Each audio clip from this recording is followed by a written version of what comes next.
Television for not only today, but decades in the past are here today to recognize their own. Hi, I'm Jason Michaels from the radio stations of Cox Media Group Dayton, and with me tonight, my good friend and colleague of many, many years from iHeartMedia in Dayton, Kim Ferris. Welcome, Kim. Hi, Jason. Thank you so much, and we are so thrilled to be here. Now, Jason said our careers span a couple of decades. Oh, yeah. Here in the Miami Valley, we were both at WING back in the day, and tonight we are going to be honoring some of the best in broadcasting for our 2017 class. We're going to kick things off with Christopher Geisen. Oh, yes. A lot of people know him from the Kerrigan and Christopher Morning Show. Right, TUE Radio. Yep, Christopher has been an amazing person here in the area, and so we're going to be happily inducting him tonight. Joe Smith, if you remember ABC 22, well, it was actually WKEF 22 at that time, and the Fox, or the Clubhouse 22 show is what I was going to say. Yeah. It makes me wonder if someday we'll be inducting Duffy the dog. Oh, we can only hope. Yes. and of course, tonight we also have other broadcasters, including one that was kind of your boss at one time or another. Yes, he was. John King, legendary broadcaster at WING and also Z93. In fact, he was the person that put Z93 on the radio and the person who came up with the classic ID, WGTZ, Eaton, Dayton, and Springfield Alive. Yes, so indeed. John is going to be inducted as well. And then we have Natasha Williams, and everyone knows Natasha. She has been on local television, a reporter, absolutely a tremendous woman, a great philanthropist in the Miami Valley, and she's also going to be honored tonight. Yes, and now a news anchor at a station in Monroe, Louisiana. So, and now next we have Jeff Stevens. Now I know Jeff well because he is my boss now at iHeartMedia Dayton. He is the SVP of programming, so the Senior Vice President of Programming for iHeartMedia Dayton, and he oversees all of our cluster here in the Dayton area, all 8 radio stations. Plus, you know him from the Mixed Morning Show. He does that with Christy and Dave. And not only that, Jason, when he's not out doing fundraising, he's also in a band called Stranger. Yeah, he's a musician. Yeah. Yes, he's a musician. He's a lead singer for that 80s band, and so he's going to be honored tonight as well. And of course, we're also honoring a good friend of mine as well, in Jim Oddie from WHIO. I actually saw you talking with Jim earlier. Is he excited about tonight? Absolutely, and we'll be talking with him in a little bit. Of course, tonight, Kim, as you know, we're also recognizing a number of the pioneers. One of them is with us tonight. In fact, I just kind of saw him a minute or two ago. Dick Bieser, who began his broadcasting career in 1952 in Centralia, Illinois, rising to the position of news director, and of course would join WHIO TV as a daytime assignment editor before becoming the news director at Channel 7, working there from 1965 to 1993. We're also honoring Ed Hamlin, the former news director for WDTN television, born in Hamilton, Ohio. Yes. And after serving our nation during World War II, Ed began his broadcasting career with stops in Connecticut, Pennsylvania, and Texas before he ended up in Dayton. He was an incredible broadcaster. I used to watch him on the news on Channel 2. Just a really good guy. And of course, tonight we're also recognizing a couple of real pioneers of Dayton television, a gentleman by the name of Joe Rockhold. Now, that name might not necessarily mean a lot to you, but if I told you he was Uncle Ori, yes, then yeah, now you know who I'm talking about. And of course, as a former Cub Scout who sat in the bleachers at the Uncle Ori show, I'm very excited to see him going in posthumously to the Hall of Fame. Also tonight, a friend of Joe's is being inducted tonight. Jack Jacobson, a man of many characters, a man who created a character on the Uncle Ori show by the name of Nosy the Clown, both making television history at a time back in the early 1950s when TV was just coming of age and virtually everything was live. There was no such thing as videotape or digital recording back then. And of course, we're also honoring a person who has been a friend of the media tonight, as well as a dedicated and innovative leader in the community. And this year's Community Service Award recipient is Judge Alice McCollum. Judge McCollum, of course, the first woman to serve on the Montgomery County Court of Common Pleas Probate Division. First elected in 2002, re-elected in 2008. She has had a long, distinguished career and has always been a good friend to the broadcasting community, and certainly we're welcoming her as our Community Service Award recipient tonight. It's going to be a fantastic night tonight, and we are going to be sharing a lot of those great moments along with you, and we're going to be talking with a lot of the honorees here this evening. I'm going to give him one anyway here at the Dayton Broadcasters Hall of Fame Gala. Christopher Geisen, the I guess you'd have to say the co-partner of the late Steve Kerrigan on WTUE way back in the day, and this is, I remember when we inducted Steve, you made such a moving set of remarks. Tonight, you get to make them for yourself.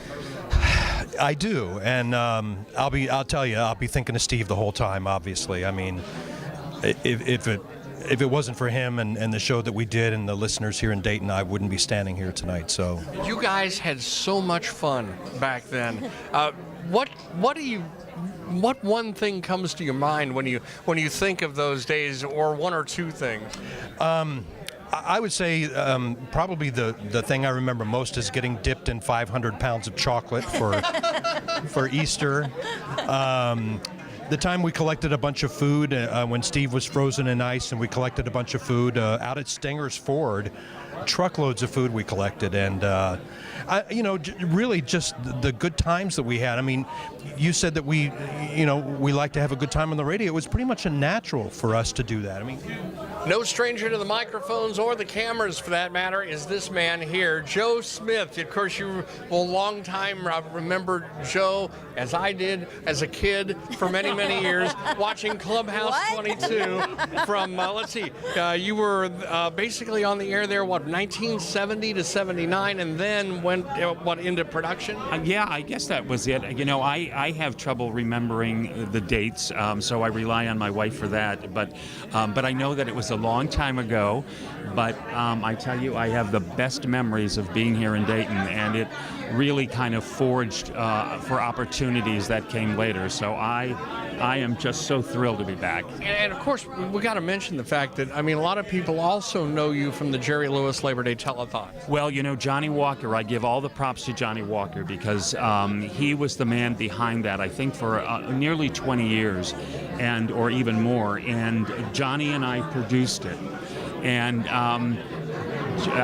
Johnny was my best friend at WKEF, and we used to always get in these arguments when we were in the throes of the telethon. But it was all with love, and it was like, no, we've got to move this segment faster, or we've got to do this, or we've got to do that. And he would say, no, we're going to do it this way, and so of course he would, and it worked out perfectly, and so he was right. Yep. So. And my telethon memories, I'm sure you have them too, Kim.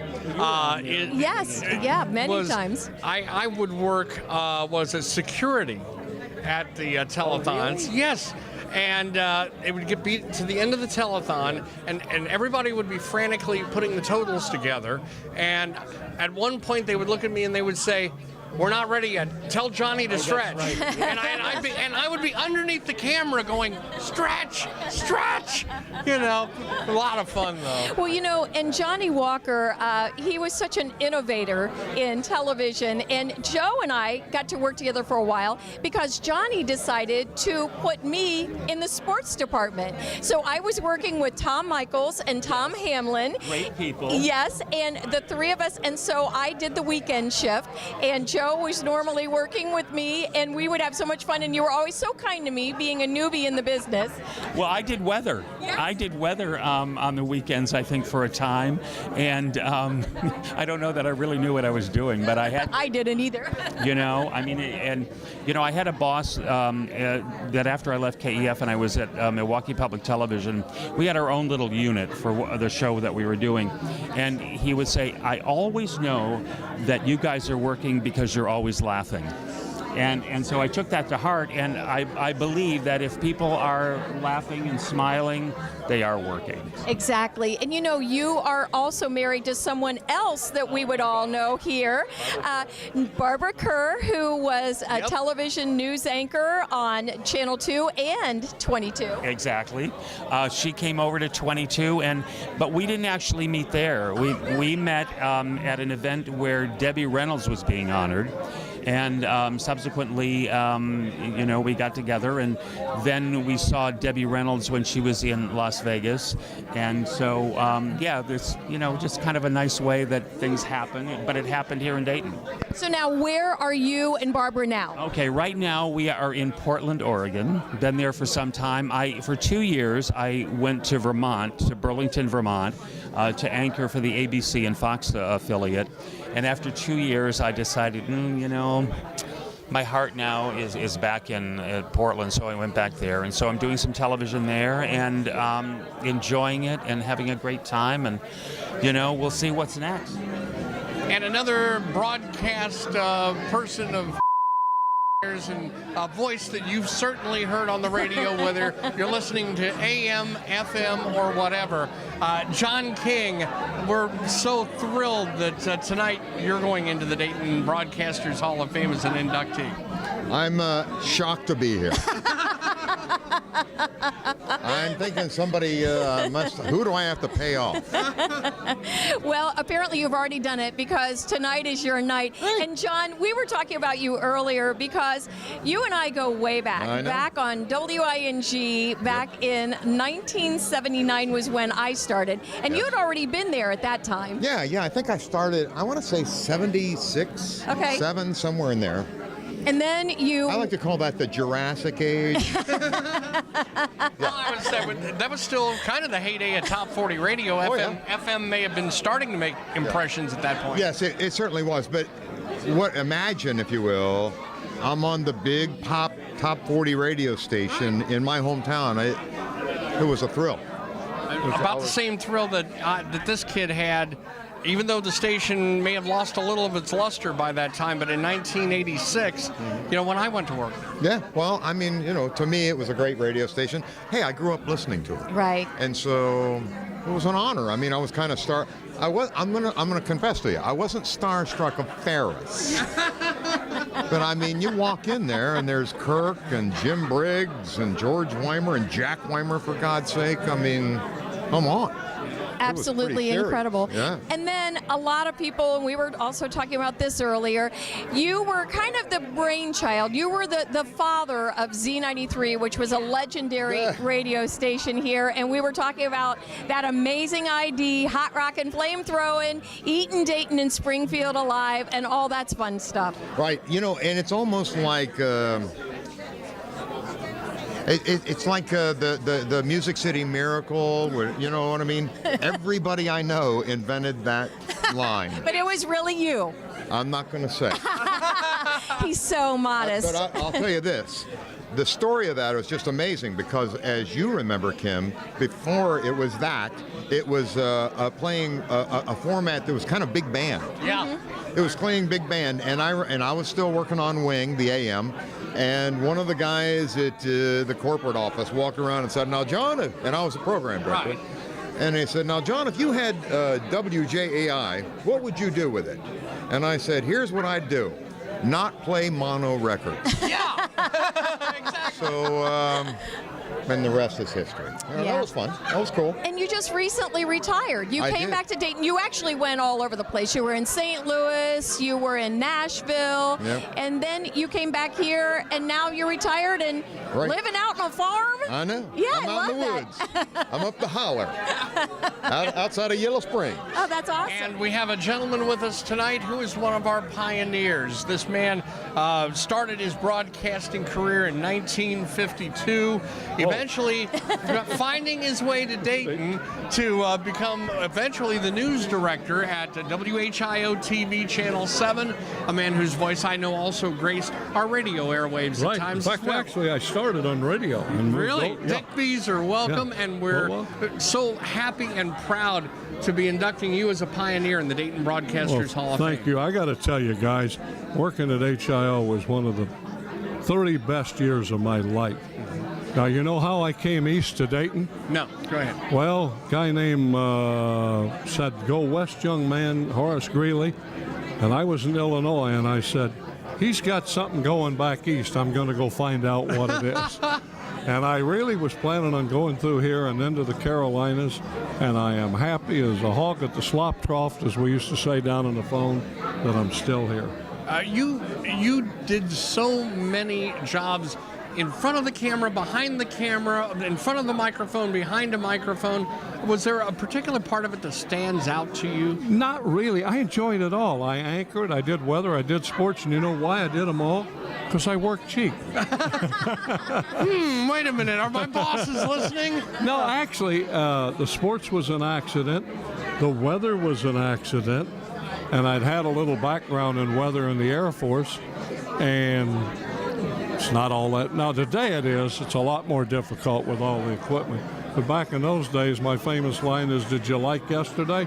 Great, you're going to like today and tomorrow. and that could be the case with weather in Dayton. Yes, absolutely. it is. And you know what? You're being inducted in the Hall of Fame tonight with a couple of other pioneers. One I know that you certainly worked with. Of course, I was like a Cub Scout sitting in the bleachers in the You're TV really studio. making me feel old. Yeah, but it's true. I was a Cub Scout in the bleachers at Uncle Laurie. Well, Uncle Laurie, I didn't know that well because that type of television was going out. But I did know Joe, and I loved him. And I did know Omar Williams. Right. You know, Omar was my competition. And we competed head to head, and yet we could talk to each other, have a beer afterwards, and still be friends. And Jack, I didn't really know. He was gone. He came through here one time at one of our functions. Pleasant guy, great voice.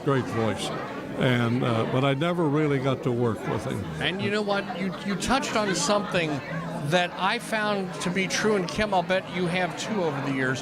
One thing that differentiates Dayton from other cities is the fact that we could compete against each other ruthlessly from 9 to 5, and then at 5:01 we could all sit in a bar together and have a beer. I take you back to the riots in the 60s.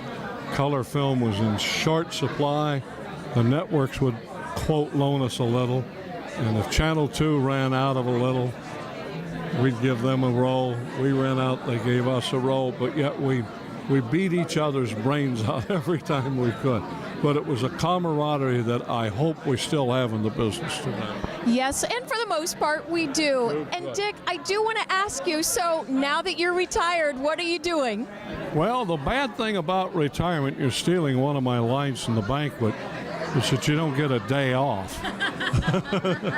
And I used to laugh when people said, you don't know what day it is, and it's starting to get there. Now, in fairness, when I left HIO, I did sell real estate for several years. I didn't knock myself out, but I had a good time doing it. But when this thing came along, I said, it's time to hang it up. And I don't know what it is.